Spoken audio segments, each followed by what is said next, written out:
السلام علیکم ورحمۃ اللہ وبرکاتہ۔ نام نہاد مسلمان کے لیے پیغام۔ جو مجھ جیسے نام نہاد مسلمان ہیں،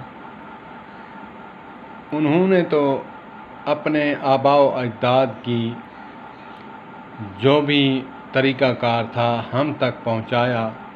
ڈانس، میوزک اور شعر و شاعری، عشقیہ، انہوں نے تو اپنا آباء و اجداد کے ورثے کو نہیں چھوڑا۔ ہم نام نہاد مسلمان اپنے آباء و اجداد جو جن کا راستہ جنت ہے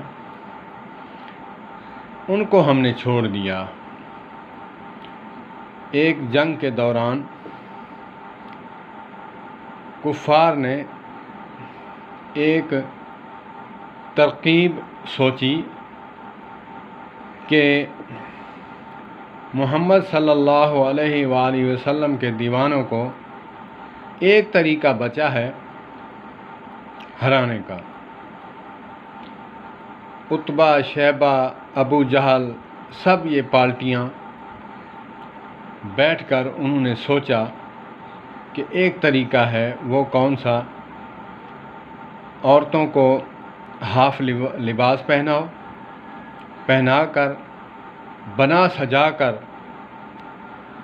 جب صحابہ کرام رضوان اللہ علیہم اجمعین سامنے نظر آئیں، ان کو سامنے کھڑا کر دو اور یہ عشقیہ اشعار عربی میں کہیں اور ان کو مائل کریں۔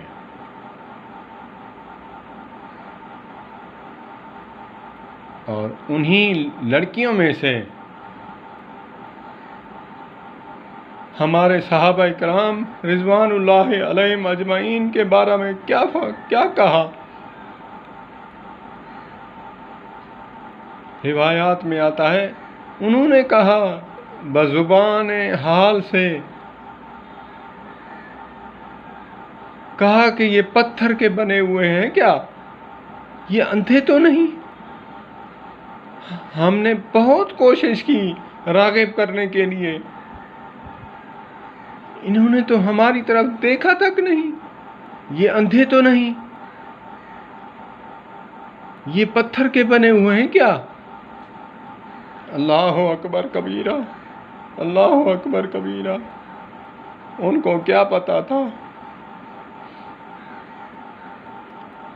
کام کے مسلمان تو وہ تھے، ان کو کیا پتا تھا کہ محمد صلی اللہ علیہ وآلہ وسلم کا دیدار کرنے والے حقیقی معنوں میں مومن، پھر کسی کی ماں بہن کی طرف آنکھ اٹھا کر دیکھیں۔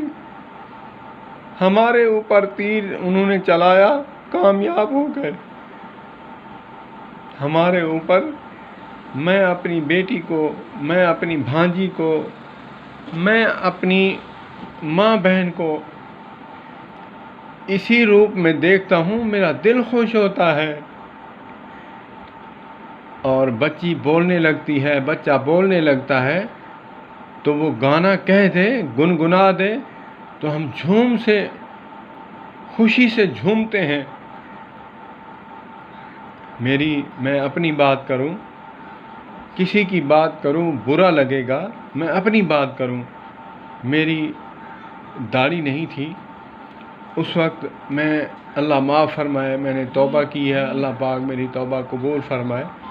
میوزک سنتا تھا، اپنی نہیں لیتا تھا، گھر والے نہیں سننے دیتے تھے، ماحول ایسا تھا، تو میں کسی سے ٹیپ ریکارڈ کی جو کیسٹ ہے وہ لے کر آتا، گھر سنتا۔ ایک دن میں بیٹھا ہوا تھا تو دیکھا میری بیٹی 3 سے 4 سال کی ہے، پہلی بیٹی تھی، داڑھی بھی نہیں تھی میری، تو وہ گنگنا رہی ہے۔ اللہ اکبر، میرا کلیجہ منہ کو آیا۔ میں نے کہا بزرگان دین سچ فرماتے ہیں، قرآن سننے سے، درود پاک پڑھنے سے اللہ رسول کی محبت دل میں بیٹھتی ہے، اور میوزک سننے سے، عشقیہ جو اشعار ہیں سننے سے شہوت ابھرتی ہے. کسی کی بیٹی کو سیٹی مارنے کو دل کرتا ہے، اس کو پٹانے کو دل کرتا ہے. تو یہ میں تو اپنی نسل کو اپنے ہاتھ سے برباد کر بیٹھا. اس وقت چوٹ لگنی تھی، میرے اللہ کا کرم تھا. تو میں نے اسی دن سے ٹھان لی کہ آج کے بعد میں یہ کام نہیں کروں گا. میں اپنے ہاتھ سے اپنی نسل کو، رحمت والی بیٹی کو، رحمت جیسی بیٹی کو تباہ و برباد کرنے پر تلا ہوں. میں نے اس دن سے چھوڑ دیا.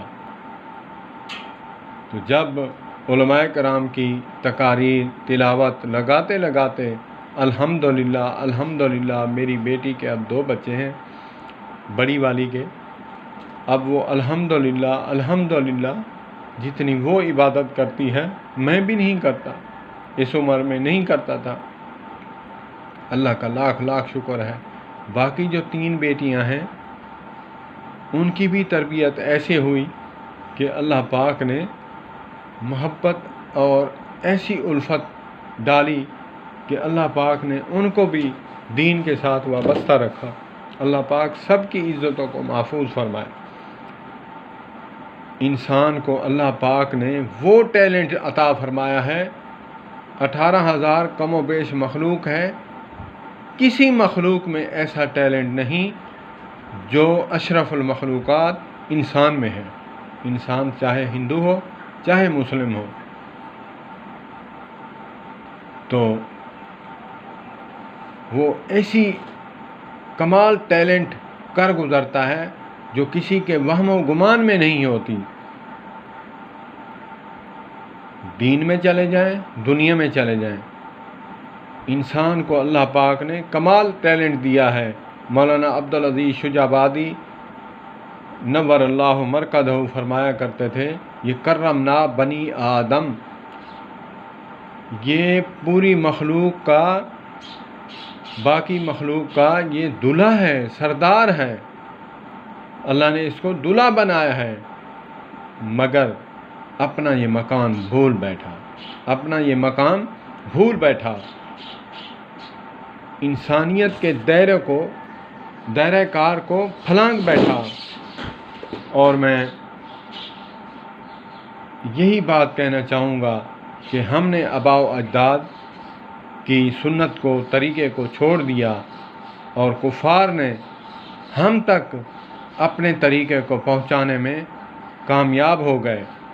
گھر گھر میں میوزک ہے، گھر گھر میں ڈانس ہے، گھر گھر میں ہر چیز ہے موجود جو ہماری مائیں بہنیں بیٹیاں اس کو اپنا رہی ہیں اور اپنی عزتیں تباہ کر رہی ہیں. اللہ پاک سب کی عزتوں کو حفاظت فرمائے. والسلام علیکم.